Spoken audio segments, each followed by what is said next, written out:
This channel does not promote or encourage any illegal activities. All contents provided by this channel is meant for educational purpose only. Welcome to Shubho classes study YouTube channel. দশম শ্রেণীর যে পরীক্ষার্থী বন্ধুরা রয়েছে, তোমাদের দ্বিতীয় unit test পরীক্ষা ইতিহাসের 40 নম্বরের হয়। সেখানে সময় থাকে 90 মিনিট। তো চলো আমরা জেনে নিই কী কী প্রশ্ন আসবে। তোমাদের প্রশ্নপত্র হুবহু কমন পেতে অবশ্যই আমাদের এই চ্যানেলটিকে সাবস্ক্রাইব করে নিও। পাশে থাকা নোটিফিকেশান বেল আইকনে প্রেস করে অল অপশানে ক্লিক করে রাখবে, কারণ এরকম ধরনের সাজেশন ভিডিও, প্রশ্নপত্র ভিডিও সবার আগে ইউটিউবে পাওয়ার জন্য। তো বন্ধুরা, তোমাদের সকলকে বলবো ভিডিওটি প্রথম থেকে শেষ অবধি স্কিপ না করে দেখতে থাকো। প্রশ্নমান 2-এ যে প্রশ্নগুলি ইম্পর্টেন্ট: তারকনাথ পালিত বিখ্যাত কেন? 2 নম্বর, তিন কাঠিয়া প্রথা বা চম্পারণ সত্যাগ্রহ কী? মোপলা বিদ্রোহ কী? 4 নম্বর প্রশ্ন, তাম্রলিপ্ত জাতীয় সরকার কী? পরের প্রশ্ন, কমিউনিস্ট পার্টিকে দ্বিজ বলা হয় কেন? 6 নম্বর প্রশ্ন, বাবা রামচন্দ্র কে ছিলেন? 7 নম্বর প্রশ্ন, মাদারি পাশি কে ছিলেন? 8 নম্বর প্রশ্ন, চৌরি চৌরার ঘটনা কী? 9 নম্বর প্রশ্ন, বখাস্ত ভূমি আন্দোলন কী? 10 নম্বর প্রশ্ন, সারা ভারত কিষাণ সভা প্রতিষ্ঠার উদ্দেশ্য কী ছিল? 11 নম্বর প্রশ্ন, কাকে কেন সীমান্ত গান্ধী বলা হয়? 12 নম্বর প্রশ্ন, স্বদেশী ও বয়কট বলতে কী বোঝো? 13 নম্বর প্রশ্ন, সভা সমিতির যুগ কী? 14 নম্বর প্রশ্ন, ভারত মাতা চিত্রের বৈশিষ্ট্য লেখো। 15 নম্বর প্রশ্ন, ব্যঙ্গচিত্র কেন আঁকা হয়? পরের প্রশ্ন, ঝাঁসির রানী বিখ্যাত কেন? 17 নম্বর প্রশ্ন, নানা সাহেব বিখ্যাত কেন? পরের প্রশ্ন, হিন্দু মেলার ত্রুটি কী? 19 নম্বর প্রশ্ন, মহাবিদ্রোহের প্রত্যক্ষ কারণ কী ছিল? 20 নম্বর প্রশ্ন, জাতীয়তাবাদ কাকে বলে? 21 নম্বর প্রশ্ন, চার্লস উইলকিন্স বিখ্যাত কেন? 22 নম্বর প্রশ্ন, পঞ্চানন কর্মকার বিখ্যাত কেন? 23 নম্বর প্রশ্ন, কাকে কেন বিদ্যা বণিক বলা হয়? 24 নম্বর প্রশ্ন, লাইনোটাইপ প্রবর্তনের গুরুত্ব কী? 25 নম্বর প্রশ্ন, মহেন্দ্রলাল সরকার বিখ্যাত কেন? 26 নম্বর প্রশ্ন, জাতীয় শিক্ষা পরিষদ ব্যর্থ হয়েছিল কেন? 27 নম্বর প্রশ্ন, বিশ্বভারতী প্রতিষ্ঠার উদ্দেশ্য কী?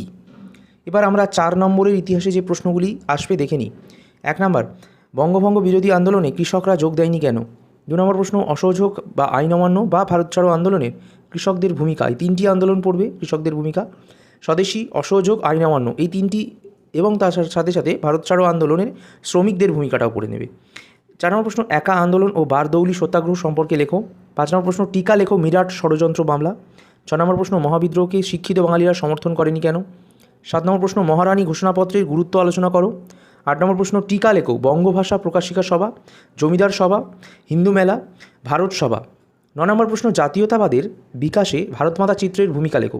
10 নম্বর প্রশ্ন, গগনেন্দ্রনাথ ঠাকুর ব্যঙ্গচিত্রের মাধ্যমে কীভাবে উপনিবেশিক সমাজের সমালোচনা করেছেন? 8 নম্বর প্রশ্ন, প্রশ্নমান 8, সেখানে কী কী বড় প্রশ্ন আসবে? ঔপনিবেশিক বাংলায় বিজ্ঞান ও কারিগরি শিক্ষার বিকাশ সম্পর্কে আলোচনা করো। 2 নম্বর প্রশ্ন, বাংলায় ছাপাখানার বিকাশ সম্পর্কে আলোচনা করো। 3 নম্বর প্রশ্ন, ভারত ছাড়ো আন্দোলনে শ্রমিক ও কৃষক শ্রেণীর ভূমিকা আলোচনা করো।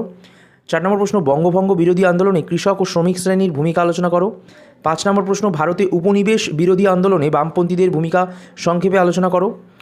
6 নম্বর প্রশ্ন, ওয়ার্কার্স অ্যান্ড প্রেজেন্টার্স পার্টি কেন গড়ে উঠেছিল? এর উদ্দেশ্য ও কর্মসূচি কী ছিল? 7 নম্বর প্রশ্ন, 1857 খ্রিস্টাব্দের মহাবিদ্রোহের চরিত্র ও প্রকৃতি আলোচনা করো। 8 নম্বর প্রশ্ন, জাতীয়তাবাদী বিকাশের ক্ষেত্রে আনন্দমঠ ও বর্তমান ভারত গ্রন্থের ভূমিকা উল্লেখ করো।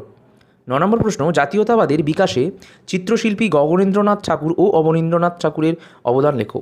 10 নম্বর প্রশ্ন, বাংলায় ছাপাখানার বিকাশে উপেন্দ্র কিশোর রায়চৌধুরীর ভূমিকা আলোচনা করো। 11 নম্বর প্রশ্ন, প্রকৃতি, মানুষ ও শিক্ষার সমন্বয় রবীন্দ্রনাথ কীভাবে করেছিলেন? 12 নম্বর প্রশ্ন, রবীন্দ্রনাথ ঠাকুরের শিক্ষা চিন্তা ও শান্তিনিকেতন ভাবনার পরিচয় দাও। এই যে কটি প্রশ্ন করা তোমাদেরকে দেওয়া হলো, এই সব কটি প্রশ্ন কিন্তু অবশ্যই তোমরা প্র্যাকটিস করবে। তাহলেই কিন্তু 2024 সালের যে 2023 সালের যে সেকেন্ড ইউনিট টেস্ট, অর্থাৎ তোমাদের যে দ্বিতীয় সাবমিটিভ পরীক্ষা, সেটা কিন্তু অবশ্যই তোমরা কমন পাবে দশম শ্রেণীর পরীক্ষার্থী বন্ধুরা।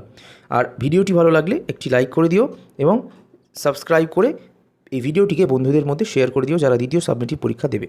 ধন্যবাদ বন্ধুরা, পরবর্তী ভিডিওতে দেখা হচ্ছে।